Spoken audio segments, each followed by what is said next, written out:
جہاں میں ان کو ہی پیرانے پیر کہتے ہیں، ہم اپنے آپ کو جن دیتے ہیں، جہاں میں ان کو ہی پیرانے پیر کہتے ہیں، غلام غوث ہے تو جا تجھے آزاد کیا، غلام غوث ہے تو جا تجھے آزاد کیا، یہ ہم سے قبر میں منکر نکیر کہتے ہیں، غلام غوث ہے تو جا تجھے آزاد کیا، یہ ہم سے قبر میں منکر نکیر کہتے ہیں۔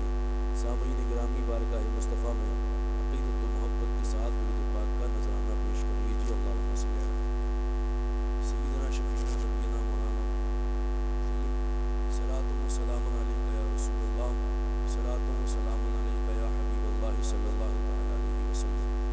حضرات گرامی، آپ اپنی ماتھی کی نگاہوں سے ملاحظہ کر رہے ہیں منبر نور علماء اور شورا کا گلشن بنا ہوا ہے۔ ائمہ مساجد تشریف فرمائیں، شورائے کرام کا ایک جمع غفیر ہے، حضرت علامہ غلام رسولین صاحب تشریف فرمائیں، حضرت علامہ ثناء المصطفیٰ صاحب تشریف فرمائیں، اور حضرت یعقوب عثمانی صاحب، بھائی ذاکر سرسرامی صاحب، ضیاء اللہ مدر صاحب، مفتی سرفراز نوری صاحب اور مظہر ملت صاحب بھی منبر پہ جلوہ فرمائیں۔ تو آپ نے ان سب کو سے بڑا سنا، مگر یہ حقیقت ہے کہ ابھی ان کا معاملہ ویسا ہوا نہیں جیسے یہ پڑھتے ہیں۔ اب آپ نے وقت کا خیال رکھا، انشاءاللہ یہ بات اگر آپ کا رجحان رہا تو یہ بھی پڑھیں گے، جو رہ گئے انشاءاللہ انہیں بھی موقع ملے گا۔ اگر آپ تھکے تو نہیں، آپ ذرا جو تھک گئے وہ تو کرسی پہ پہنچ گئے ہوئے نظر آ رہے ہیں، یہ ابھی بیدار ہیں، یہ تھکے نہیں ہیں۔ اللہ رب العزت آپ سب کو سلامت رکھے، حفظ و امان میں اپنی جماعت رکھے۔ یہ محفل سیدنا سرکار غوث پاک کی محفل ہے، اور میرا معاملہ یہ ہے کہ میری کوئی بھی محفل غوث پاک کے ذکر کے بغیر پوری نہیں ہوتی۔ میں محفل کسی کی بھی ہو، اپنے پیر روشن ضمیر شیخ لاسانی محبوب سبحانی قندیل نورانی شہباز لامکانی ابو محمد محی الدین عبد القادر جیلانی کا ذکر کیے بغیر کوئی محفل شروع ہی نہیں کرتا ہوں، اور کیونکہ میرا معاملہ یہ ہے کہ مجھے کچھ آتا جاتا ہے نہیں، میں نے رسماً پڑھائی کی ہے اور رسمی مطالعہ کر کے میں منبر پہ چلا آتا ہوں، کرسی پہ آ کے بیٹھتا ہوں، اور بیٹھنے کے بعد میں اپنی التجائیں بارگاہ غوث میں عرض کر دیتا ہوں، اور پھر معاملہ یہ ہوتا ہے کہ زبان جبل پور کے عبد القادر کی ہوتی ہے، فیضان بغداد کے شیخ عبد القادر کا ہوتا ہے۔ جو مال ملتا ہے میں سپلائی کرتا جاتا ہوں، جو فیضان وہاں سے ہوتا ہے وہ میں تقسیم کرتا جاتا ہوں، وہ مجھے دینے میں کنجوسی نہیں کرتے، میں بیان کرنے میں کنجوسی نہیں کرتا۔ تو آپ ذرا سننے کے موڈ میں بیٹھے ہیں، بالکل سنیں گے؟ تو میں سوچ رہا ہوں 2-3 شعر غوث پاک کی منقبت کے میں اب پڑھ دوں، مظہر بھائی پڑھ دوں غوث پاک کی منقبت کے 2-3 شعر آپ حضرات سنیں گے۔ درود پاک پڑھ لیجیے۔ اللہم صلی علی سیدنا شفیعنا نبینا مولانا محمد بارک وسلم، صلاۃ و سلام علیک یا رسول اللہ، صلاۃ و سلام علیک یا حبیب اللہ صلی اللہ علیہ وسلم۔ چلیے ایک احباب کا حکم ہے، مظہر صاحب کی عنایت ہے، اسے آپ سماعت فرمائیں۔ میرے کانوں میں کہیں سے یہ صدا آئی ہے، میرے کانوں میں کہیں سے یہ صدا آئی ہے، میرے کانوں میں، کہ میرے کانوں میں کہیں سے یہ صدا آئی ہے میرے کانوں میں، کہیں سے یہ صدا آئی ہے کہ تیرا دل غوث کی دہلیز کا شیدائی ہے، تیرا دل غوث کی دہلیز کا شیدائی ہے، میرے کانوں میں کہیں سے یہ صدا آئی ہے۔ اور آ گئے غوث میرے مجھ کو تسلی دینے، آ گئے غوث میرے مجھ کو تسلی دینے، آ گئے غوث میرے مجھ کو تسلی دینے، جب کبھی غم سے، جب کبھی غم سے طبیعت میری گھبرائی ہے، جب کبھی غم سے طبیعت میری گھبرائی ہے، تیرا دل غوث کی دہلیز کا شیدائی ہے۔ اور یہ شعر سماعت فرمائیں کہ جیسے نبیوں میں میرے آقا ہیں سب سے اعلیٰ، جیسے نبیوں میں میرے آقا ہیں سب سے اعلیٰ، جیسے نبیوں میں میرے آقا ہیں سب سے اعلیٰ، ویسے ولیوں میں، ویسے ولیوں میں میرے غوث کی یکتائی ہے، ویسے ولیوں میں میرے غوث کی یکتائی ہے، ویسے ولیوں میں۔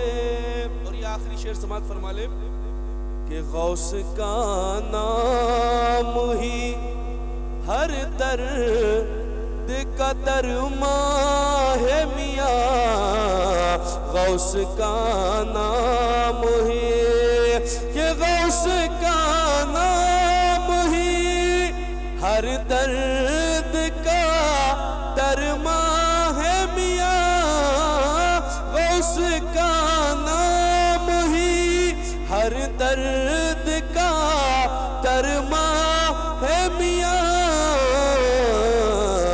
اعلیٰ حضرت نے، اعلیٰ حضرت نے ہمیں بات یہ سکھلائی ہے، اعلیٰ حضرت نے ہمیں بات یہ سکھلائی ہے۔ درود پاک پڑھ لیجیے۔ اللہ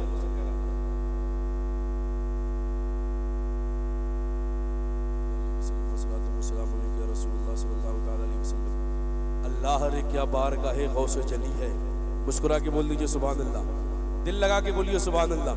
اللہ رے کیا بارگاہ غوث جلی ہے، گردن کو جھکائے ہوئے ایک ایک ولی ہے، اللہ رے کیا بارگاہ غوث جلی ہے، گردن کو جھکائے ہوئے ایک ایک ولی ہے، اولاد حسن آل حسین ابن علی ہے، اولاد حسن آل حسین ابن علی ہے، بے شک شہ بغداد ولی ابن ولی ہے، اولاد حسن آل حسین ابن علی ہے، بے شک شہ بغداد ولی ابن ولی ہے، اور اور سب ان کی عنایت ہے، خفی ہے کہ جلی ہے، سب ان کی عنایت ہے، خفی ہے کہ جلی ہے، ہر رسم کرم ان کے گھرانے سے چلی ہے، ہر رسم کرم ان کے گھرانے سے چلی ہے، اور ہو نقش قدم جس پہ نبی اور علی کے، ہو نقش قدم جس پہ نبی اور علی کے، اس در پہ کسی کی نہ چلے گی نہ چلی ہے، ہو نقش قدم جس پہ نبی اور علی کے، اس در پہ کسی کی نہ چلے گی نہ چلی ہے، اور ہر کام پہ سجدے کی تمنا ہے جبی کو، یہ کس کا در ناز ہے، یہ کس کی گلی ہے۔ آواز کھینچ رہا ہے، میٹ کم کر دیجئے، میوٹ کم کریے، مشین سے کم کیجئے نا بھائی۔ ہلو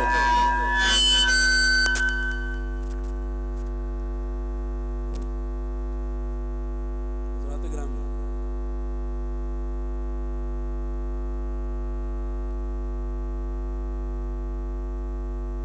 مسکرا کے بولیے سبحان اللہ، دل لگا کے بولیے سبحان اللہ، سبحان اللہ۔ تھوڑا سا اور آواز بڑھائیے، گونج پیدا کیجیے۔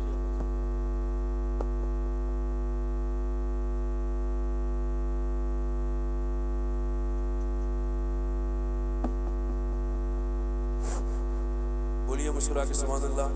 ہوائی آواز صحیح ہے آپ حضرات کو سمجھ میں آ رہی ہے آواز؟ حضرات گرامی کو کم کر دیجیے بھائی جان، تھوڑا سا اس کو کم کر دیجیے اور آواز بڑھائی کے رکھیے گا اس میں۔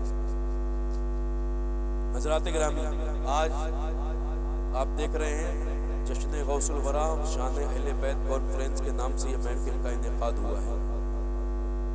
آئیے کچھ دیر آپ میرا ساتھ دیجیے، پھر انشاءاللہ دل لگے گا بارگاہ غوثیت سے جب فیضان ہوگا تو پھر آپ اس کا رنگ دیکھیے گا۔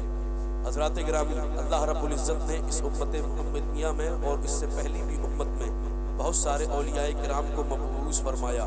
جب سے دروازہ نبوت بند ہوا اس امت میں، تب اللہ رب العزت نے تب سے اولیاء کی تشریف آوری شروع ہوئی، اولیاء کرام تشریف لے کے آئے، بے شمار اولیاء کرام اس خاکدان گیتی پر تشریف لے کے آئے، اور جتنے بھی اولیاء کرام ہیں وہ سب ہمارے سروں کے تاج ہیں، ہم سب کی تعظیم کرتے ہیں، ہر ایک سے محبت کرتے ہیں، ہر ایک کا ادب کرتے ہیں، مگر جہاں ہم سب کی تعظیم کرتے ہیں، جہاں ادب کرتے ہیں، وہیں معاملہ حضرات گرامی دیکھیے یہ ہے کہ ان اولیاء کرام میں سے بہت سے ایسے ہیں جنہیں اللہ رب العزت نے نوجوانی میں ولایت عطا فرمائی، کچھ کو اللہ نے جوانی میں ولایت عطا فرمائی، کچھ کو اللہ رب العزت نے ادھیڑ عمر میں ولایت عطا فرمائی، کچھ کو بڑھاپے میں ولایت عطا فرمائی، اور بہت سارے ایسے ہیں جو پہلے چور تھے، پہلے ڈاکو تھے، پہلے رہزن تھے، پہلے غلط کاموں میں لگے ہوئے تھے، مگر کسی اللہ کے نیک بندے کی نظر کرم ہو گئی، اس نیک بندے کی نظر کرم کے صدقے میں اللہ رب العزت نے انہیں اپنا ولی بنا لیا۔ مگر میرے غوث کی بات ان سب سے الگ ہے، کیونکہ میرا غوث وہ ہے جسے اللہ رب العزت نے نہ نوجوانی میں ولایت عطا فرمائی، نہ جوانی میں ولایت دی، نہ بڑھاپے میں ولایت دی۔ عالم یہ ہے میرا غوث اپنی ماں کے پیٹ سے دنیا میں تشریف لا رہا ہے، ولایت کا تاج آپ کے سر پہ سجا ہوا نظر آ رہا ہے، ولایت کا تاج غوث پاک کے سر پہ سجا ہوا نظر آ رہا ہے۔ تبھی تو میرے امام فرماتے ہیں واہ کیا مرتبہ غوث ہے بالا تیرا، اونچے اونچوں کے سروں سے قدم آلا تیرا، اور سر بھلا کیا کوئی جانے کہ ہے کیسا تیرا، اولیاء ملتے ہیں آنکھیں وہ ہے تلوا تیرا، اور قسمیں دے دے کے کھلاتا ہے پلاتا ہے تجھے پیارا اللہ تیرا، چاہنے والا تیرا، اور تو گھٹائے سے کسی کے نہ گھٹا ہے نہ گھٹے، جب بڑھائے تجھے اللہ تعالیٰ تیرا، عقل ہوتی تو خدا سے نہ لڑائی لیتے، یہ گھٹائیں اسے منظور بڑھانا تیرا، اور مٹ گئے مٹتے ہیں مٹ جائیں گے آدھا تیرے، نہ مٹا ہے نہ مٹے گا کبھی چرچا تیرا، اور ابن زہرا کو مبارک ہو عروس قدرت مال قروس قدسی قادری پائیں تصدق میرے مولا تیرا، اور تیری سرکار میں رضا اس کو شفیع جو میرا غوث ہے اور لاڈلا بیٹا تیرا، وہ میرا غوث، وہ میرا غوث جس کی ذات چھوڑیے، ذات دیکھیے۔ آج میں آپ کو اس دربار غوث کے دربار کی طرف وہ غوث کا جو دربار ہے، جس دربار کے لیے شیخ عبدالحق محدث دہلوی ارشاد فرماتے ہیں کہ جو غوث پاک کے گنبد کو دیکھ کر آئے، جو غوث پاک کے مزار کو دیکھ کر آئے، وہ یہ نہ کہے کہ میں نے غوث پاک کے مزار کو دیکھا، بلکہ وہ یہ کہے کہ میں غوث پاک کو دیکھ کر آ رہا ہوں۔ جو غوث پاک کے مزار کو دیکھے وہ یہ نہ کہے کہ میں غوث پاک کے مزار کو دیکھ کر آیا ہوں، بلکہ وہ یہ کہے کہ میں غوث پاک کو دیکھ کر آ رہا ہوں۔ غوث پاک کا مزار چلتا پھرتا فیضان ہے، اور غوث پاک کا جو مزار ہے اس کے فیضان کا معاملہ جانتے ہیں صاحب۔ دل لگ رہا ہے آپ حضرات کا؟ بڑے خاموش ہو کے بیٹھے، دل لگ رہا ہے؟ مسکرا کے بولیے سبحان اللہ، دل لگا کے بولیے سبحان اللہ۔ حضرات اکرامی معاملہ یہ ہے کہ جب بھی کوئی ملک کسی دوسرے ملک پہ حملہ کرتا ہے اور اس کی فوج اس ملک کو تباہ کر دیتی ہے، تو پھر جس ملک نے اس ملک کو تباہ کیا ہے اس ملک کی ایک فوٹوگرافر ہوتی ہے، فوٹوگرافی کی ایک ایجنسی ہوتی ہے جو جاتی ہے اس ملک میں یہ دیکھنے کے لیے کہ ان کی سینا نے کام کیسا کیا ہے، کتنی تباہی کی ہے، کتنی بربادی کی ہے، کتنے لوگوں کو تباہ و برباد کیا ہے، کتنی بلڈنگیں اجاڑی ہے، کتنے مالز برباد کر دیے ہیں، یہ دیکھنے کے لیے یہ ٹیم ہر ملک کا یہ رسول ہوتا ہے۔ تو بلا تمثیل و تشبیہ و تمثیل امریکہ نے بغداد پہ جب حملہ کیا، امریکہ نے بغداد پہ حملہ کیا اور بغداد پر امریکہ کا قبضہ ہو گیا، تو پھر امریکہ کی ایک فورس گئی، فوٹوگرافر کی ایک ٹیم گئی جس کی ہیڈ تھی میری کلنٹن، یہ گئے بغداد، اور بغداد جا کے اس لیے گئے کہ ہر ایک پوسٹ کو سنبھال کے رکھے، انہیں ہم کیپچر کر کے لے کے آئیں گے اور پھر یہاں پہ آ کے اسے سجا کے رکھیں گے کہ ہماری سینا نے جب بغداد پہ حملہ کیا تھا تو اتنی تباہی و بربادیاں ہوئی تھی۔ اس نے فوٹو لینا شروع کی اور وہیں کا ایک جو تھا ٹورسٹ جو ٹور کرا رہا تھا اس کے ساتھ میں وہ چلی، اور چلنے کے بعد بغداد کے کھنڈروں کو دیکھا، لبنان دیکھے اور بھی چیزیں دیکھی، کھنڈر دیکھتے دیکھتے دیکھتے دیکھتے دیکھتے دیکھتے فوٹو لیتے لیتے وہ بابو السلام کے قریب پہنچی۔ جیسے ہی بابو السلام کے قریب پہنچی رک گئی، اس نے اپنے تجربے جو جس کا مترجم تھا اس نے اس سے کہا، اے میرے مجھے گائیڈ کرنے والے، یہ بتا یہاں جہاں پورا بغداد اجڑا ہوا ہے وہاں یہ گنبد کس کا جگمگاتا نظر آ رہا ہے؟ بولیے مسکرا کے بولیے، جہاں سارا بغداد اجڑا ہے وہاں یہ گنبد کس کا جگمگا رہا ہے؟ اس نے کہا تمہیں نہیں پتا؟ اس نے کہا مجھے نہیں پتا۔ کہا یہی تو غوث پاک کا گنبد ہے، یہی تو عبد القادر جیلانی کا گنبد ہے، یہی غوث پاک کا گنبد ہے، یہ روضہ عبد القادر جیلانی کا ہے۔ اس نے کہا غوث اعظم کا گنبد یہی ہے؟ اس نے کہا ہاں۔ کہا یہ کون تھے؟ کہا ہمارے نبی کے بیٹوں کے بیٹوں کے بیٹوں کے بیٹوں کے ایک بیٹے کا نام عبد القادر جیلانی ہے، یہ انہی کا روضہ ہے، یہ انہی کی گنبد ہے۔ اس نے کہا چلو مجھے اندر لے چلو۔ بابو السلام سے اندر گئی، جانے کے بعد دروازے غوثیہ کے سامنے وہ گئی، اور یہ دوپہر کا وقت تھا، دوپہر سورج زوال کا وقت قریب آنے والا تھا، اس وقت کا یہ وقت تھا۔ اس نے کہا سنو معاملہ یہ ہے کہ اب میں کچھ دیر میں 20 منٹ یہاں رکنا چاہتی ہوں، مجھے 20 منٹ کے لیے یہاں بیٹھنے دو، 20 منٹ یہاں بیٹھوں گی، اس کے بعد تم آنا، میں تمہارے ساتھ چلوں گا، میں تمہارے ساتھ چلوں گی۔ اس نے کہا ٹھیک ہے۔ وہ 20 منٹ کے لیے وہاں بیٹھی، گائیڈ گیا۔ جب 20 منٹ ہو گئے تو اس کی نظریں غوث پاک کے دروازے کی طرف لگی ہوئی ہے اور غوث پاک کو دیکھ رہی ہے۔ اس نے کہا میڈم چلیے۔ اس نے کہا بعد میں آنا، ظہر کا وقت ہو گیا۔ بغداد کے نمازی مسجد میں نماز ادا کرنے کے لیے آئے، نماز پڑھی، نماز پڑھ کے واپس ہو گئے۔ ظہر کے بعد وہ آیا، اس نے کہا میڈم چلیے۔ اس نے کہا بعد میں آنا۔ عصر کا وقت ہو گیا، عصر کی نمازی نماز پڑھ کے باہر نکل گئے۔ اس نے عصر کے بعد آ کے کہا میڈم چلیے۔ اس نے کہا بعد میں آنا۔ مغرب کا وقت ہو گیا، مغرب کے نمازی نماز پڑھ کے واپس چلے گئے۔ وہ مغرب کے بعد آ کے کہتا ہے میڈم چلیے۔ اس نے کہا نہیں ابھی کچھ دیر کے بعد آنا۔ عشاء ہو گئی، عشاء کے بعد آدھی رات ہو گئی۔ آدھی رات کو جب وہ پریشان ہو گیا آیا، میڈم 20 منٹ کے لیے بیٹھی تھی، کئی گھنٹے گزر گئے، اٹھتی کیوں نہیں؟ اس نے کہا بیٹھی میں ہوں، تجھے پریشانی کیا ہے؟ بیٹھی میں ہوں، تجھے دقت کیا ہے؟ اس نے کہا دقت یہ ہے کہ آپ کی وجہ سے نہ دن میں کھانا کھا پایا نہ رات میں کھانا کھا پایا۔ اس نے کہا میں تو یہاں آ کے یہ بھی بھول گئی کہ مجھے کھانا بھی کھانا رہتا ہے۔ اس نے کہا تو میڈم اٹھ جائیے۔ اس نے کہا نہیں میں اٹھوں گی نہیں۔ کہا کیوں نہیں اٹھیں گی؟ کہا سنو میں کسی غریب گھر سے نہیں ہوں، میں امیر گھر سے ہوں، میں اتنے امیر گھر سے ہوں کہ میرے گھر میں کتنی دولت ہے نہ مجھے پتا ہے نہ میرے باپ کو پتا ہے۔ کئی نوکروں نے لاکھوں روپے ہمارے کھا لیے ہیں، ہمیں کوئی فرق نہیں پڑتا، کروڑوں اربوں روپے ہمارے اپ ڈاؤن ڈیلی کا ہوتا ہے مگر ہمیں فرق نہیں پڑتا۔ مگر اتنی دولت، اتنی شہرت، بڑی سوسائٹی میں نام ہے، اتنی میری سیلری ہے، میرا باپ اتنا کماتا ہے، مگر اس کے بعد سب کچھ تو ہے میرے پاس، مگر مجھے سکون نہیں تھا۔ اس سکون کو تلاش کرنے کے لیے میں کبھی جاپان گئی، کبھی انگلینڈ گئی، کبھی افریقہ گئی، کبھی جو ہے کہ میں دنیا کے دورے کیے، یہاں تک کہ معاملہ یہ ہوا کہ میں نے اس سکون کو تلاش کرنے کے لیے 10 ملین کی ایک گرام شراب کا ایک گھونٹ پیا ہے تاکہ مجھے اس میں سکون مل جائے، مگر جب تک نشہ تھا تب تک تو ٹھیک تھا، مگر جب نشہ اترا تو نہ سکون ملا تھا نہ میری عزت میرے پاس رہ گئی تھی، اس سکون کے چکر میں عزت میری جا چکی تھی۔ تو کہتا ہے اب کیا چاہتی ہے، بتانا کیا چاہتی ہے؟ تو وہ کہتا ہے، وہ کہتی ہے سن، میں بتانا یہ چاہتی ہوں کہ جو سکون مجھے پوری دنیا میں کہیں نہیں ملا وہ سکون غوث اعظم کے دربار میں مل گیا۔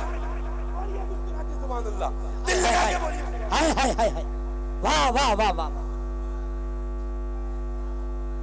ارے زندہ باد زندہ باد، بہت اچھا بولا، واہ واہ واہ۔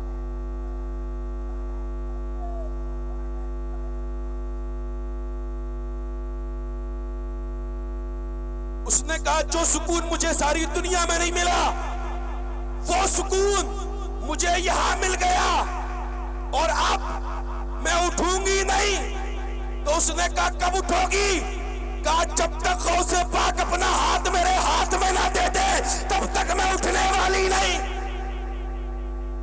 جب تک غوث پاک کا جلوہ نہ دیکھ لوں تب تک میں اٹھنے والی نہیں۔ اس نے کہا ایسا کیا نظر آ گیا تمہیں جو اتنی ضد پہ اڑ گئی ہو؟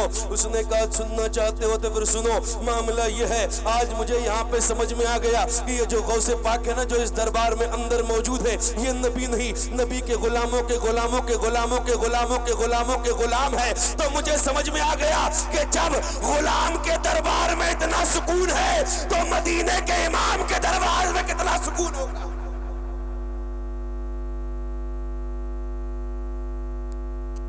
زندہ باد زندہ باد زندہ باد، واہ واہ واہ واہ، سبحان اللہ سبحان اللہ۔ یہ وہ غوث کا دربار ہے جو آج بھی ایمان کی دولتیں بانٹ رہا ہے، وہ میرا غوث۔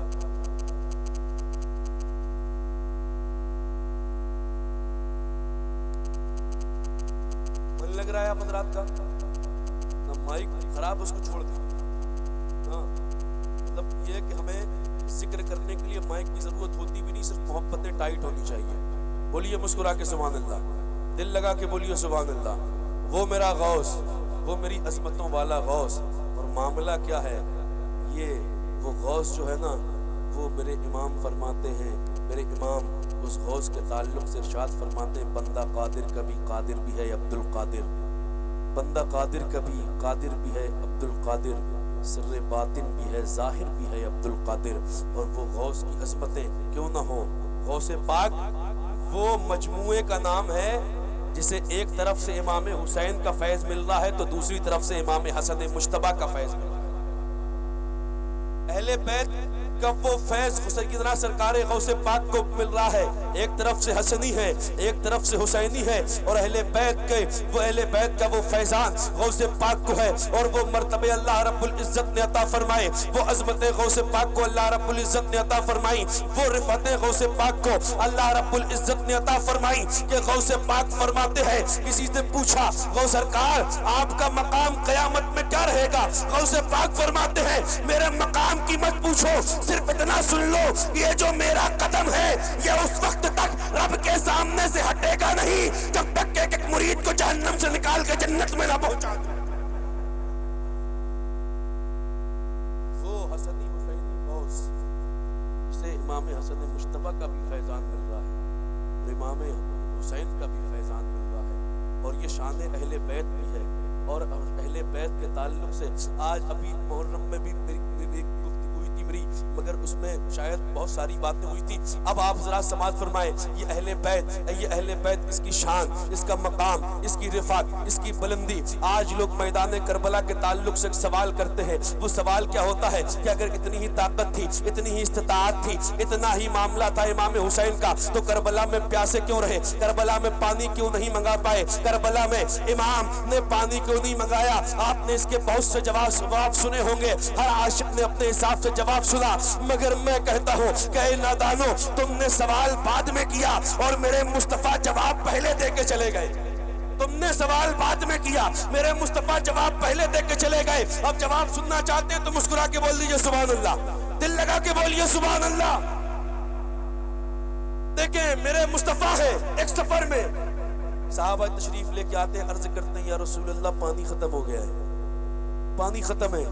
میرے حضور نے یہ نہیں فرمایا کہ جہاں تم ہو وہاں میں ہوں، میرے حضور فرماتے ہیں اچھا پانی ختم ہے تو سنو معاملہ یہ ہے کہ اس پہاڑ کے پیچھے چلے جاؤ، اور اس پہاڑ کے پیچھے جب جاؤ گے تو ایک کالا کلوٹا غلام مشکیزہ ٹانگے ہوئے تمہیں ملے گا، اور جب وہ ملے گا تو وہ اپنے آقا کے لیے پانی لے کر جا رہا ہے، اس کو وہاں سے لے کر آنا، اور وہ اس سے پانی مل جائے گا۔ غلام گئے اور جانے کے بعد اس کو لے کر آئے، اور لے کر آنے کے بعد ایک پیالہ پانی حضور اکرم صلی اللہ علیہ وسلم کے سامنے دیا اور حضور کی بارگاہ میں پیش کیا۔ اب آپ غور کریے گا جناب والا، حضور اکرم صلی اللہ علیہ وسلم کے سامنے جب وہ پیالہ آیا تو حضور نے اپنی ایک انگلی اس میں ڈالی، پانی کے چشمے جاری ہو گئے، دوسری ڈالی، پھر تیسری ڈالی، پھر چوتھی ڈالی، پھر پانچویں ڈالی، پانچوں انگلی میرے مصطفیٰ نے اس پیالے میں ڈالی، اپنی پانچوں انگشتیں مبارک۔ میرے امام فرماتے ہیں انگلیاں ہیں فیض پر، ٹوٹے ہیں پیاسے جھوم کر، انگلیاں ہیں فیض پر، ٹوٹے ہیں پیاسے جھوم کر، ندیاں پنجاب رحمت کی ہے جاری، واہ واہ۔ میرے آقا نے 5 انگلیاں ڈالی، اور ڈالی کے بعد پانی کے چشمے اس سے جاری ہوئے، جتنے صحابہ تھے سب نے پانی پی لیا، اپنے برتنوں میں بھر لیا، سارے جانوروں کو پانی پلا دیا گیا، سارا پانی سب کو پلا دیا گیا۔ مگر جب سب پانی پی کے فارغ ہو گئے تو دیکھا گیا پیالے میں، تو یہ سمجھ میں نہیں آ رہا تھا کہ پانی پہلے زیادہ تھا یا اب زیادہ ہو گیا، پانی پہلے زیادہ تھا یا اب زیادہ ہو گیا ہے۔ میں نے عالم تصور میں سوال کیا، میرے آقا اگر آپ چاہتے تو اتنا پانی تو ایک انگلی سے بھی نکال سکتے تھے، یا 2 انگلی ڈال دیتے، یا 3 ڈال دیتے، یا 4 ڈال دیتے، یا 5 ہی کیوں ڈالی؟ اور پھر 5 کے بعد آپ رک بھی گئے، نہ آپ نے 6 ڈالی، نہ آپ کو آپ نے 7ویں ڈالی، نہ 8ویں، نہ 9ویں، نہ دونوں ہاتھ کی 10 انگلیاں آپ نے پانی کے اندر ڈالی، بلکہ آپ نے صرف 5 انگلیاں پانی کے اندر ڈالی۔ اس کی وجہ کیا؟ تو عالم تصور میں جواب ملا، ہاں ہاں کہتے تو تم صحیح ہو، مگر مجھے پتا تھا کہ آنے والے زمانے میں کچھ لوگ میرے بیٹے حسین کو کمزور کہیں گے، تو میں نے انہیں بتا دیا، 5 انگلیاں ڈال کے یہ بتا دیا تاکہ دنیا سمجھ جائے کہ پانی پنجتن کا محتاج ہے، پنجتن پانی کی محتاج ہے۔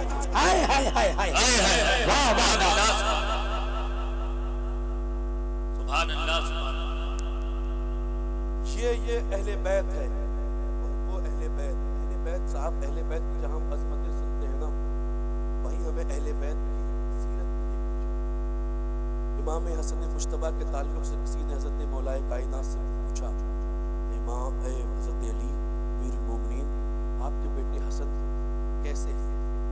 میرے مولا کائنات ارشاد فرماتے میرے بیٹے حسن کے بارے میں پوچھتے ہو، وہ میرا اتنا مؤدب ہے کہ وہ اگر میں نیچے کمرے میں ہوتا ہوں تو وہ میرے ادب کی وجہ سے چھت پہ نہیں ہوتا، اللہ میں کمرے میں ہوتا ہوں تو وہ ادب کی وجہ سے چھت پہ نہیں جاتا۔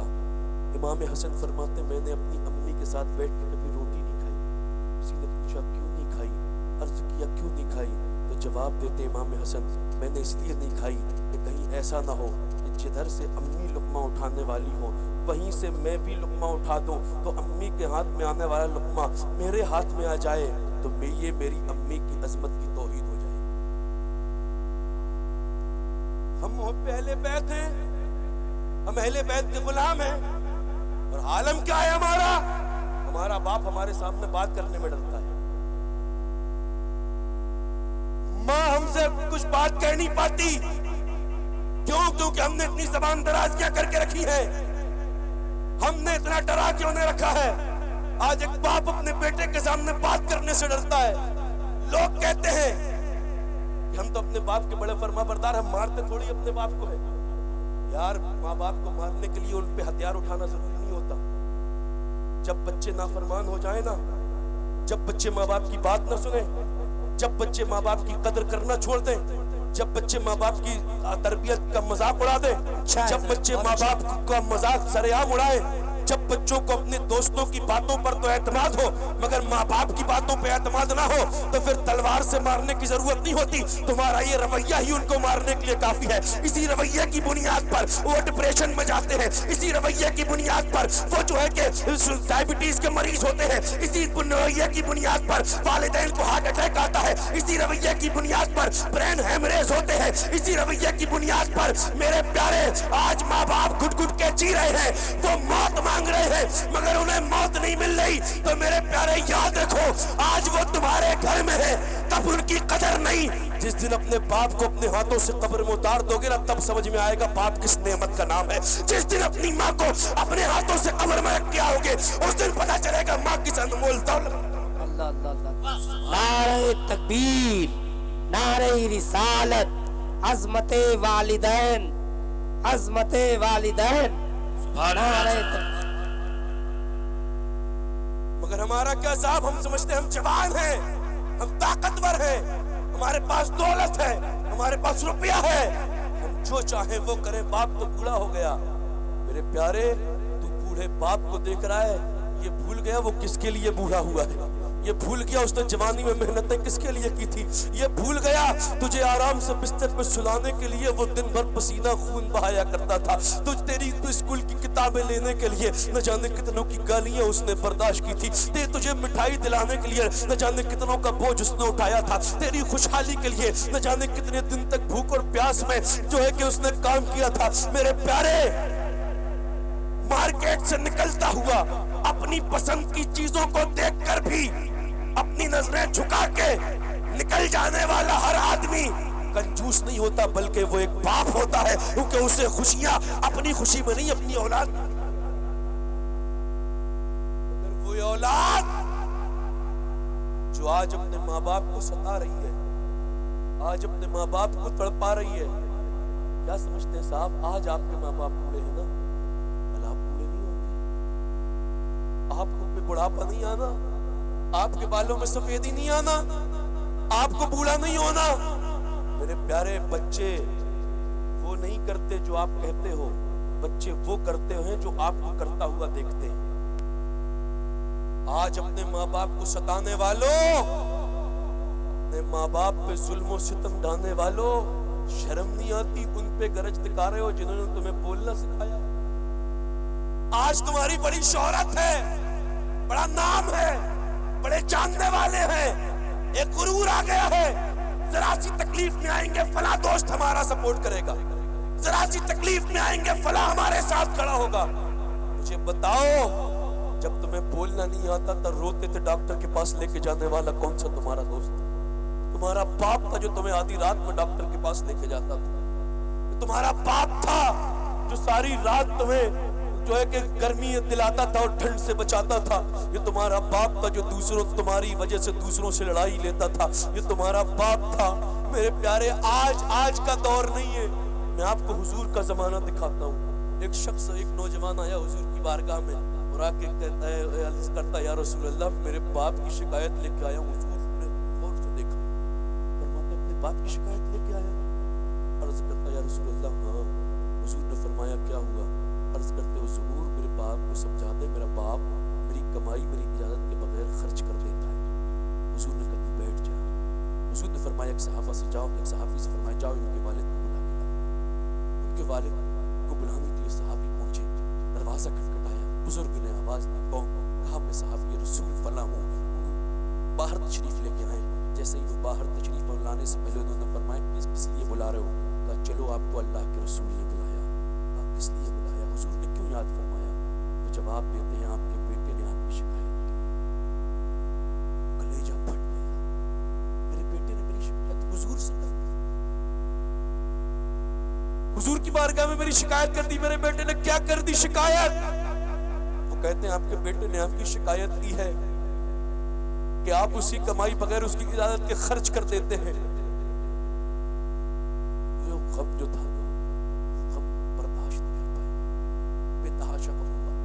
آنکھوں میں آنسو بہنے لگے، انہوں نے اپنی آنکھوں میں آنسو پوچھے، کیونکہ یہ باپ ہوتا ہے صاحب، بیٹا گھر میں مارتا بھی رہے نا تو باپ آ کر کے باہر نکل کے یہی کہتا میرے جیسا فرما بردار بیٹا اللہ ہر کسی کو دے۔ اس نے اپنے جذبات کو قابو میں کیا، مگر دل ہی دل میں کچھ شعر کہے، کیونکہ شاعری عرب کے لوگوں کی گھٹی میں ہوتی تھی، اور صحابی سے کہا چلو چلتے ہیں، مدم کشا کشا حضور کی بارگاہ میں چلتے جا رہے، چلتے جا رہے، چلتے جا رہے۔ یہ حضور کی بارگاہ میں پہنچ کے سلام کیا، اتنے میں جبرائیل تشریف لائے اور تشریف لا کے جبرائیل امی فرمان عرض کرتے یا رسول اللہ ان کا مقدمہ بعد میں سنیے گا، ان سے پہلے وہ شعر سنیے جو انہوں نے راستے میں کہے تھے، کیونکہ ان کے شعر کسی نے سنے ہو نہ سنے ہو اللہ نے سن لی اور اللہ کو بہت پسند آئے۔ انہوں نے جو اشعار کہے تھے وہ اللہ کو بہت پسند آئے۔ حضور نے حضور کی بارگاہ میں حاضر ہوئے، عرض کرتے یا رسول اللہ حکم فرمائے۔ حضور نے فرمایا تیرا مقدمہ بعد میں ہوگا، پہلے وہ شعر سنا جو تو نے راستے میں کہا۔ یہ حیرت میں عرض کرتے یا رسول اللہ صدقتا یا رسول اللہ، میں نے پہلے بھی گواہی دی ہے اور آج بھی گواہی دیتا ہوں کہ آپ اللہ کے رسول ہیں۔ یہ جو میں نے شعر کہے یہ دل ہی دل میں کہے تھے، میرے کان تک نہ سن پائے۔ رسول فرماتے ہیں جن شعروں کو تیرے کانوں نے نہ سنا ان شعروں کو تیرے رب نے ضرور سن لیا ہے۔ جبرائیل نے آکے بتایا کہ تیرے شعر رب کی بارگاہ میں قبول ہو گئے۔ تو حضور فرماتے سنا وہ شعر، اس شعر میں عربی میں سناؤں گا تو بہت وقت لگ جائے گا، سنیے صاحب وہ شعر کا میں ترجمہ اپنے انداز میں بتاتا ہوں، اپنے انداز میں سناتا ہوں۔ وہ شعر کیا تھے؟ وہ شعر یہ تھے، اے میرے بیٹے، اے میرے لخت جگر، اے میرے نور نظر، اے میرے جگر پارے، جب تک تو پیدا نہیں ہوا تھا نا ہم تیرے لیے نہ جانے کہاں کہاں بھٹک رہے تھے، نہ جانے کہاں کہاں گئے تھے، نہ جانے کس کس دربار میں ہم گئے، کہاں کہاں جا کے ہم نے فریادیں کی، کہاں کہاں جا کے ہم نے منتیں مانگی، کہاں کہاں جا ہم بھٹکے، تب جا کے ہمیں کچھ امید جگی، اور جب تیرے ہونے کی امید ہوئی، حمل کے آثار نظر آئے تو ہمارے دلوں میں خوشیاں جگمگا گئی، ہمارے بجھے ہوئے ارمان پھر سے بیدار ہو گئے، ہماری امیدوں کا چراغ جگمگانے لگا۔ پھر اس کے بعد جب تو پیدا ہوا، جیسے ہی تیری صورت دیکھی ہمیں اپنی زندگی کا سب سے بڑا انمول تحفہ اپنے رب کی بارگاہ سے مل گیا تھا۔ ہم نے اپنے رب کی بارگاہ میں شکر ادا کیا۔ تجھے دیکھنے کے بعد ہم نے اپنی زندگی اپنے طور پہ جینا بند کر دی۔ اے میرے بیٹے، جب تو چھوٹا تھا نا ڈاکٹر نے کہا تھا اسے پانی سے بچانا، گرم پانی سے اس کے بدن کو صاف کرنا۔ ہم نے آدھی رات میں تیرے لیے گرم پانی سے دھویا اور تیرے بدن کو صاف کیا، تجھے ٹھنڈی سے ہم نے بچایا، تجھے ہم نے ہواؤں سے محفوظ رکھا، ہم نے خود گرمی برداشت کر لی مگر تجھے ٹھنڈ نہیں لگنے دی۔ اے میرے بیٹے، پھر ہم نے تو تھوڑا تھوڑا بڑا ہوا، تیری پڑھائی کے لیے ہم نے انتظام کیے، تیرے کپڑوں کے لیے ہم نے انتظام کیے۔ ہم جو ہے خود نہیں کھاتے تھے مگر تیری جو فرمائش ہوتی تھی اسے ضرور لے کے آتے تھے۔ ہم خود نے اپنے تیری خوشیوں میں ہم اتنے ڈوب گئے کہ عیدیں بھی آئی تو ہم نے اپنے لیے کپڑے نہیں سلوائے، ہم صرف تیرے لیے نئے کپڑے لے کر آتے تھے کہ عید کے دن تجھے نیا کپڑا پہنے دیکھ لیں گے تو تیری عید میں ہماری عید ہو جائے گی، تیری خوشی میں ہماری عید ہو جائے گی، تو خوش ہو جائے گا، یہی ہماری عید ہو جائے گی۔ پھر دھیرے دھیرے وقت گزرتا گیا، تو بڑا ہوتا گیا، ہم تیری خوشیوں کو پالتے رہے، یہاں تک کہ تو دھیرے دھیرے جوان ہوتا گیا اور میں دھیرے دھیرے کمزور ہوتا گیا۔ دھیرے دھیرے تیرے بازوؤں کی طاقت بڑھنے لگی، میرے بازوؤں کی طاقت گھٹنے لگی، دھیرے دھیرے تو ہٹا کٹا ہو گیا، میرا جسم نڈھال ہوتا گیا۔ مگر جب جسم نڈھال ہو رہا تھا تو افسوس تو ہوا، ہائے جوانی چلی گئی، مگر دل نے کہا تو کمزور ہوا گیا تو کیا ہوا، تیرا بیٹا تو جوان ہو گیا ہے، تیرے بیٹے کے بازوؤں میں تو اللہ نے طاقت و قوت عطا فرما دی ہے، غم نہ کرنا۔ مگر جب تو جوان ہوا تیرے تو انداز بدل گئے، تیرے تو رنگ ہی بدل گئے، تو ایسے باتیں کرتا ہے جیسے آدمی اپنے نوکروں سے بات کرتا ہے، تو ہم سے ایسا رویہ کرتا ہے جیسا رویہ آدمی اپنے دشمنوں کے ساتھ رکھتا ہے۔ جب ہم نے تیرا یہ سخت رویہ دیکھا تو پھر ہم نے اپنی 20-30 سال کی پرانی زندگی جھٹلا دی۔ میں بھول گیا کہ میں تیرا باپ ہوں اور تو میرا بیٹا ہے، میں نے تجھے اپنا مالک سمجھ لیا، خود کو تیرا نوکر سمجھ لیا۔ کہ آدمی اپنے گھر میں نوکر بھی رکھتا ہے تو اسے 2 وقت کا کھانا تو دیتا ہے، مگر تو نے تو مجھے نوکر کے لائق بھی نہ رکھا، تو نے تو نوکر سے زیادہ بدتر حالات میرے ساتھ کیے۔ تو مجھے دیکھ کے منہ پھیرنے لگا، تیری زبان میرے سامنے چلنے لگی، تو اپنے فیصلے مجھے سنانے لگا۔ پھر میں یہ حال میرا ہوا، یہ کہتے کہتے اس کی زبان رک گئی، اور جب اس کی زبان رکی صاحب تو اس نے اپنی نگاہ مصطفیٰ کی طرف کی تو پورے مجمع نے دیکھا میری مصطفیٰ کی آنکھوں سے اتنے آنسو بہے تھے، اتنے آنسو بہے تھے کہ مصطفیٰ کی داڑھی مبارک آنسو سے تر ہو گئی تھی۔ میرے مصطفیٰ کی آنکھوں میں آنسو تھے، بولے زاروں قطار رو رہے تھے میرے مصطفیٰ۔ اور میرے مصطفیٰ نے فرمایا تھا، نادان تجھے نہیں معلوم کہ تیرے رب نے فرمایا ہے کہ میں نے اپنی رضا انسان کے لیے اس کے باپ کی رضا میں رکھ دی ہے۔ جس بندے سے اس کا باپ راضی ہے، اس سے اس کا خدا راضی ہے، اور جس سے اس کا باپ ناراض ہے، اس سے اس کا خدا۔ واہ واہ واہ واہ واہ واہ، نعرہ تکبیر، نعرہ رسالت، مسلک اعلی حضرت، جشن غوث اعظم، عظمت والدین۔ واہ واہ واہ واہ۔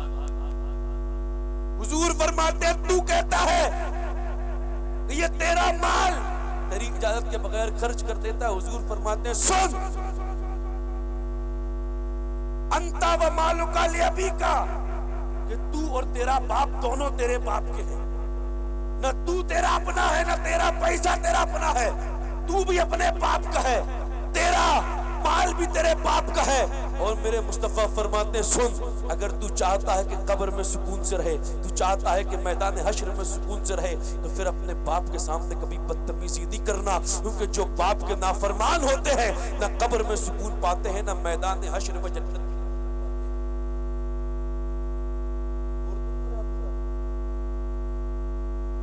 ایسی باتیں نہ لوگوں کو بڑی عجیب لگتی ہیں، یہ حقیقت ہے آج ہمارے معاشرے کی۔ ایسی باتیں بھی کبھی سن لینی چاہیے۔ یہ حالات ہے آج نہ ماں کا ادب رہ گیا ہے نہ باپ کا، صرف کہنے کے لیے ہم فلاں کے غلام ہیں، فلاں کے غلام ہیں، فلاں کے غلام ہیں۔ غلام تو ہو، مگر یہ بتاؤ کہ زندگی ماں باپ کا ادب ویسے کرتے ہو جیسے امام حسین نے کیا تھا؟ ماں باپ کا ادب ویسے کر سکتے ہو جیسے امام حسن مجتبیٰ نے کیا تھا؟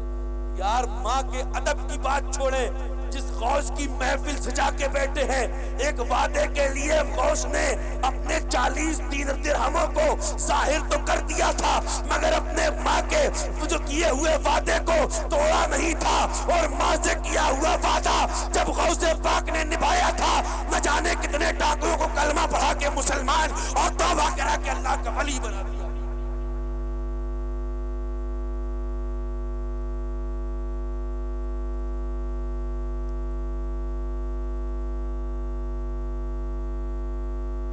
آج گھر میں ماں رو رہی ہے اور آدمی کہاں جا رہا ہے؟ پیر صاحب کے پاس۔ اور پیر صاحب بھی ایسے آ رہے ہیں آج کل، اللہ رحم فرمائے۔ ایسا نہیں ہے کہ جتنے پیر ہیں سب جعلی ہیں، نہیں، بہت اچھے پیر بھی ہیں، مگر جعلی پیر بھی ہیں، وہ صرف اپنی خدمت کرواتے رہتے ہیں۔ اور یہ جا رہے ہیں ہاتھ چومنے کے لیے، اور اتنا رش لگتا ہے پیر صاحب لوگوں کے ہاتھ چومنے میں، اتنی جلدی سے ہاتھ چومیں گے پیر صاحب کا ہاتھ ٹوٹے چاہے کچھ بھی ہو، ہمیں ہاتھ چومنے مل جائے بس۔ میرے پیارے، پورے دنیا کے پیروں کے ایک ساتھ ہاتھ چوم لو، مگر اگر ماں کا ہاتھ نہیں چوما نا تو سب بیکار ہے۔ پوری دنیا کے لوگوں کے پیروں کے ہاتھ چوم لو، باپ کی قدم بوسی نہیں کی تو سب بیکار ہے، کیونکہ انسان کے لیے سب سے پہلا پیر وہ بوڑھا باپ ہے جو اس کے گھر میں بیٹھا ہوا ہے، سب سے پہلی پیرانی اماں وہ بوڑھی ماں ہے جو اس کے گھر میں بیٹھی ہوئی ہے۔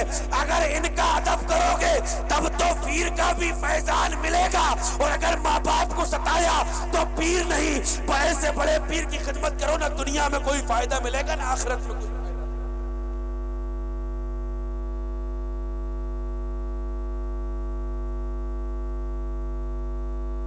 پیارے سنیں، آج بڑا جو ہے نا، جو ماں کی تعظیم نہیں کرتا نا، ماں کا ادب نہیں کرتا، اور پھر اس کے بعد روتا ہے توبہ کرنے کے لیے، تو اللہ اس کی توبہ کرتے ہوتا ہے تو اس کی توبہ کرتا۔ حضرت مالک ابن دینار تابعی بزرگ ہیں۔ تابعی کسے کہتے ہیں؟ تابعی اسے کہتے ہیں جس نے نبی کے دیکھنے والے کو دیکھا، اسے تابعی کہتے ہیں۔ حضرت مالک بن دینار تابعی بزرگ ہیں۔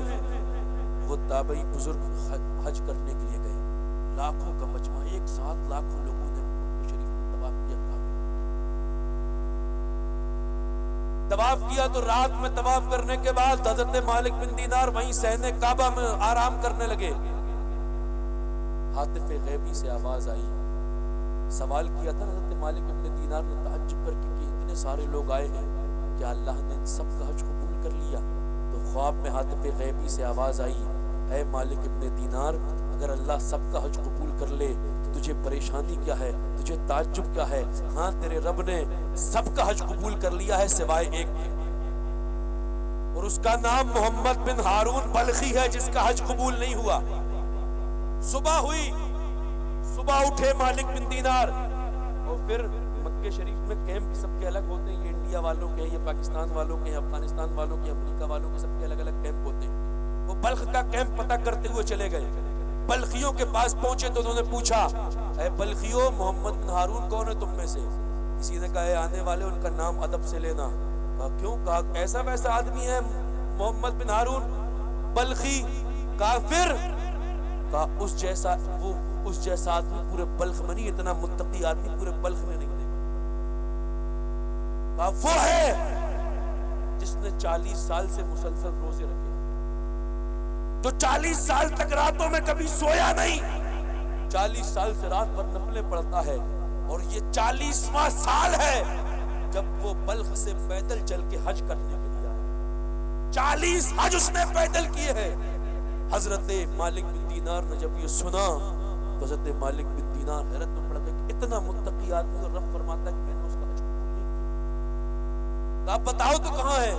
کہا وہ اتنا نیک ہے کہ یہاں بھی آتا ہے تو خیمے میں نہیں رہتا، عبادت کرتا رہتا ہے. کہا جاؤ اس چٹان کے پیچھے وہ عبادت کرتے ملے گا، ایک جھوپڑی ہوگی اسی میں.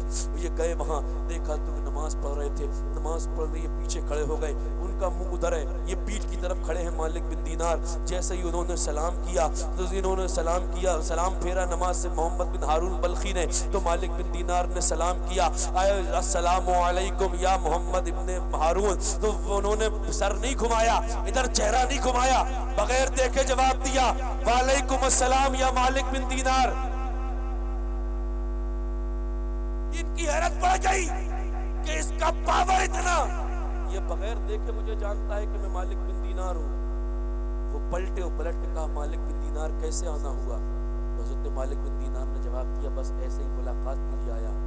تو محمد بن ہارون بلخی اور کہتے ہیں، موئے مالک بن دینار، اللہ کے ولی بھی جھوٹ بولتے ہیں، تم یہ مت بتاؤ کہ ملاقات کے لیے آئے ہو، وہ کام بتاؤ جس کام کے لیے تمہیں یہاں بھیجا گیا ہے، وہ کام بتاؤ جس کام کے لیے آئے ہو.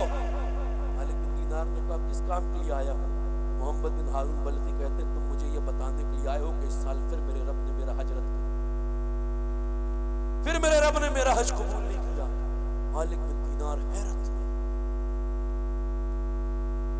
دیکھ رہے ہیں کہ ایک ہاتھ سے معذور ہے اور یہ عالم، اور عبادت گزار متقی پرہیزگار ہے، مگر یہ عالم، اور اس کے بعد رب فرماتا ہے کہ میں نے اس کا حج قبول نہیں کیا.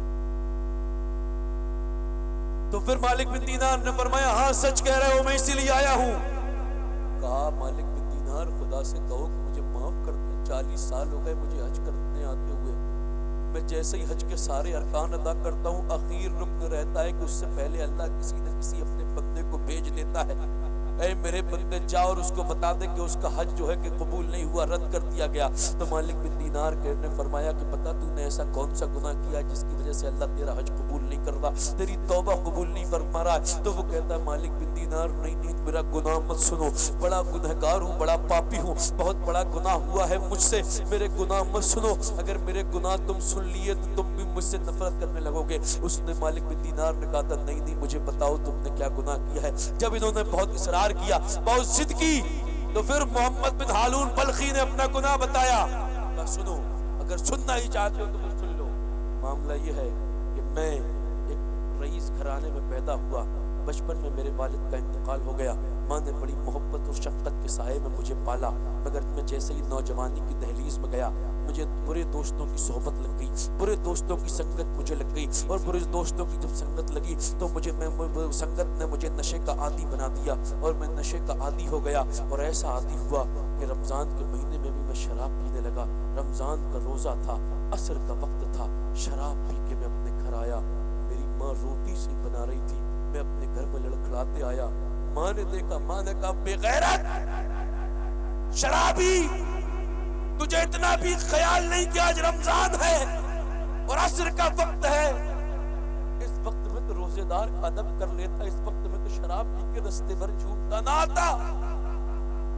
ماں نے ایک دھکا دیا، وہ کہتا ہے میں شراب کے نشے میں تھا، ماں کا بے غیرت کہنا بہت برا لگا، ماں کا شرابی کہنا بہت برا لگا، میں نے ماں کو مارنا شروع کر دیا، یہاں تک کہ میں نے آخری ہاتھ کی ماں کو مارا تو ماں چلتے ہوئے تندور میں گر گئی، محلے کے لوگ آئے گئے، انہوں نے مجھے چھڑا کے، میری بیوی نے، میرے محلے کے لوگ والوں نے مجھے چھڑا کے کمرے میں بند کر دیا، میں نشے میں چت پڑا ہوا تھا، نشے میں چت تھا، رات بھر میرے گھر میں شور ہوتا رہا، رات بھر میرے گھر میں شور ہوا، مگر مجھے ہوش نہیں آیا، آنکھ کھلی دوسرے دن، تب جب میں نے دیکھا کہ میری بیوی اپنے کپڑے پیک کر رہی تھی، میں نے اسے آواز دی، اس نے جواب نہیں دیا، میں نے کہا میری فرما بردار بیوی تجھے کیا ہو گیا، آج جواب نہیں دیتی ہے، پیک کیوں کر رہی ہے، کپڑے کہاں لے کر جا رہی ہے؟ اس نے کہا میں گھر جا رہی ہوں۔ کہا کیوں؟ اس نے کہا اس لیے کہ میں ماں کے قاتل کے ساتھ زندگی نہیں گزار سکتی۔ اس نے کہا ماں کے قاتل کے ساتھ ماں مر گئی؟ اس نے کہا مر نہیں گئی، تو نے مارا ہے۔ اس نے کہا میں نے کیسے؟ کہا نا ظالم، تو نے ماں کو جلتی ہوئی تندور میں پھینک دیا، اتنی جل گئی تھی ماں، روٹی کی طرح سوکھ بھی تھی۔ تو کہا پھر جنازے کے لیے مجھے اٹھایا کیوں نہیں؟ کہا ماں نے وصیت کی تھی سب کو بلا لینا، مگر اس نالائق کو میرے جنازے میں ہاتھ نہ لگانے دینا۔ ہاں وہ کہتا ہے اس کے بعد سے میں نے ایک کلہاڑا اٹھایا اور وہ ہاتھ جس ہاتھ سے میں نے اپنی ماں کو مارا تھا وہ کاٹ کے الگ کر دیا، پوری دولت راہ خدا میں جو ہے کہ صدقہ کر دی، جنگلوں میں چلا گیا، جنگلوں میں پتیاں کھا کے دن گزارتا ہوں، مالک بن دینار دن بھر روزے رکھتا ہوں، رات بھر عبادت کرتا ہوں اپنے رب کی، 40 سال سے پیدل حج کر رہا ہوں، مگر وہ میرا رب اتنا ناراض ہے کہ وہ مجھے معاف ہی نہیں کرتا۔ مالک بن دینار تم دعا کرو کہ اللہ مجھے معاف کر دے۔ مالک بن دینار نے جب یہ سنا تو اتنا غصہ آیا، اتنا جلال آیا، حضرت مالک بن دینار نے ایک کھینچ کے ہاتھ لگایا گلے چہرے پہ، وہ گر گئے، کہا ظالم تو کہتا ہے میں دعا کروں کہ اللہ تجھے معاف کر دے؟ نہیں، تیرے ساتھ یہی ہونا چاہیے، تو اسی کا حقدار ہے، تو نے اپنی ماں کا قتل کر دیا۔ میرے پیارے آج لوگ ماں باپ کو ستا کے عمرے پہ عمرے کر رہے ہیں، حج پہ حج کر رہے ہیں، گھر میں ماں بھوکی رہتی ہے، لوگ بزرگوں کے آستانوں پہ پڑے رہتے ہیں، لوگ درگاہوں پہ جاتے ہیں۔ میرے پیارے غور کرو، اگر ماں باپ راضی ہے تب تو تمہارا مکہ اور مدینہ جانا کامیاب ہے اور درگاہوں پہ جانا کامیاب ہے، اور اگر ماں باپ پریشان ہے تو چاہے کسی کے دربار میں چلے جاؤ، چاہے کتنے ہی حج کر لو، چاہے کتنے بھی عمرے کر لو، کوئی فائدہ نہیں ہوگا، کیونکہ جس رب کی رضا کو حاصل کرنے کے لیے تم در در بھٹک رہے ہو، وہ رب کی رضا اللہ نے تمہارے ماں باپ کے قدموں میں لا کے رکھی۔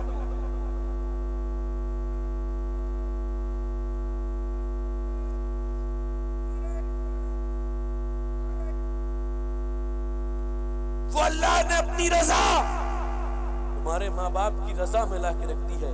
اگر ماں باپ کو راضی کر لو گے نا صاحب تو دنیا بھی کامیاب ہو جائے گی اور ساری محبتیں بھی قابل قبول ہو جائیں گی۔ حضرت بایزید بستامی ایک دن قرآن شریف کی تلاوت کر رہے تھے، بالکل آخری بات کر کے میں اپنی گفتگو انشاءاللہ ختم کر دوں گا۔ بایزید بستامی قرآن کی تلاوت کر رہے تھے، اس میں انہوں نے اپنے رب کے حقوق کے تعلق سے پڑھا، پڑھنے کے بعد وہ اپنی ماں کے پاس آئے اور آنے کے بعد عرض کرتے اپنی جان مجھ سے 2 حق ادا نہیں ہوتے، تو اپنا حق معاف کر دے تاکہ میں اپنے رب کا حق صحیح طریقے سے ادا کر سکوں، اپنے رب کے حقوق کو ادا کر سکوں۔ ماں نے کہا ٹھیک ہے بیٹے، اگر تو رب کا قرب پانا چاہتا ہے تو میں نے اپنے حق سارے معاف کر دیے تیرے اوپر سے، اب تو جا اور اپنے رب کا قرب حاصل کر لے۔ حضرت بایزید بستامی نکل گئے، دن بھر روزے رکھتے تھے، رات بھر عبادت کرتے تھے، تقریباً 12 سال بڑی محنت کی، بڑی جد و جہد کی، بڑی کوششیں کی، بڑی عبادتیں کی، بڑی محنتیں کی۔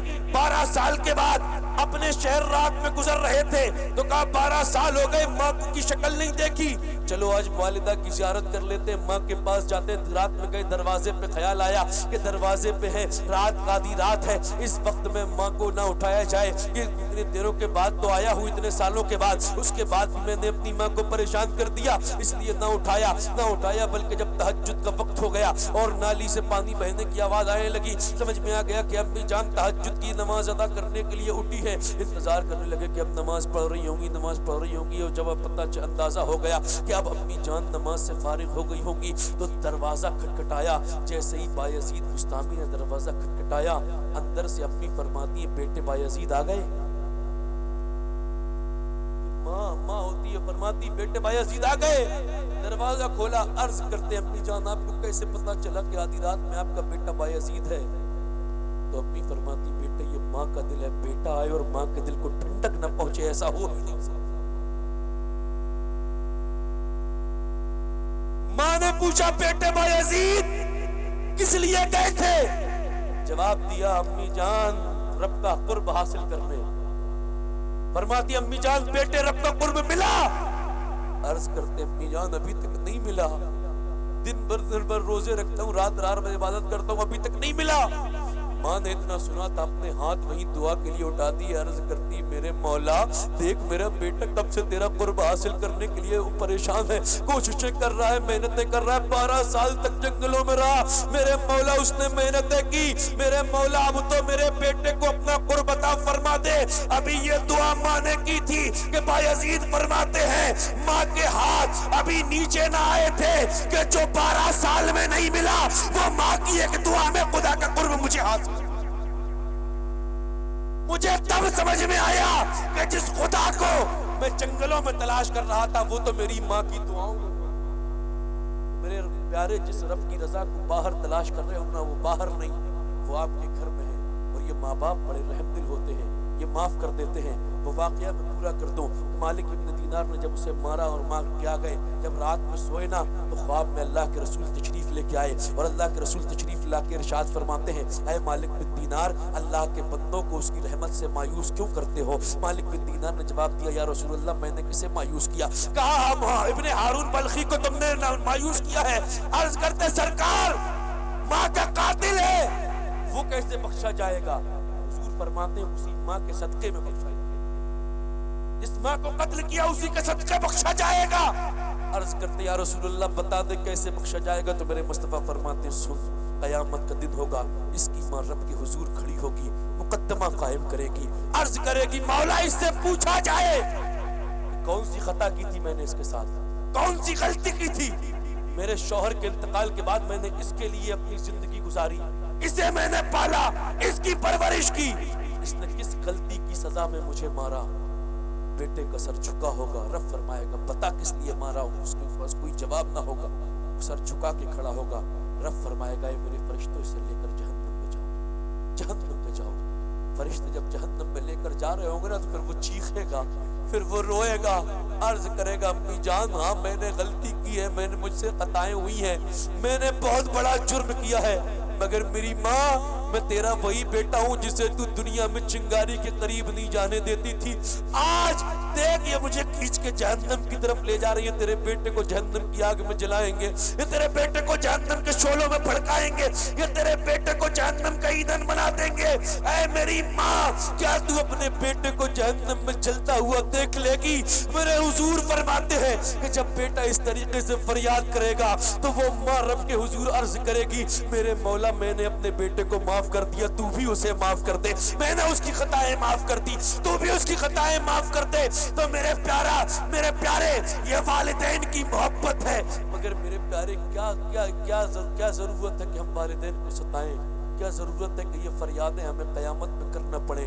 کیوں نہ ہم دنیا میں اپنے والدین کو راضی کر لیں، دنیا میں اپنے والدین کی رضا حاصل کر لیں، دنیا میں اپنے والدین کی اتنی اتنی خدمت کریں کہ ہمیں کبھی کہنا نہ پڑے کہ ہمارے لیے دعا کریں، بلکہ جب بھی وہ ہمیں دیکھیں ان کے دل سے ہمارے لیے دعائیں نکل جائیں. اور جس دن یہ خدمت کر لیں گے نا میرے پیارے، اس دن غوث پاک کا بھی فیضان مل جائے گا، اس دن اہل بیت اطہار کا بھی فیضان مل جائے گا. تو میرے پیارے اپنے والدین کی قدر کریں. اولیاء سے محبت اپنی جگہ ٹھیک ہے، مگر اگر اپنے والدین کے قدردان بن کے، اپنے والدین کے فرما بردار بن کے اولیاء اور اہل بیت کی بارگاہ میں جائیں گے تو انشاءاللہ دنیا اور آخرت میں کامیاب و کامران ہو جائیں گے. اللہ رب العزت ہمیں آپ کو سب کو اپنے پیارے محبوب کی سچی پکی محبت کی توفیق عطا فرمائے. ہم سب کو اپنے والدین کا فرما بردار بنائے. ہم سب کو فیضان غوث اعظم سے مستفیض و مالا مال فرمائے. ہم سب کو اہل بیت کی سچی پکی محبت عطا فرمائے. اور اگر مجھ سے بولنے میں کوئی شرعی غلطی ہو گئی ہو، اللہ اپنے حبیب کے صدقے معاف فرمائے.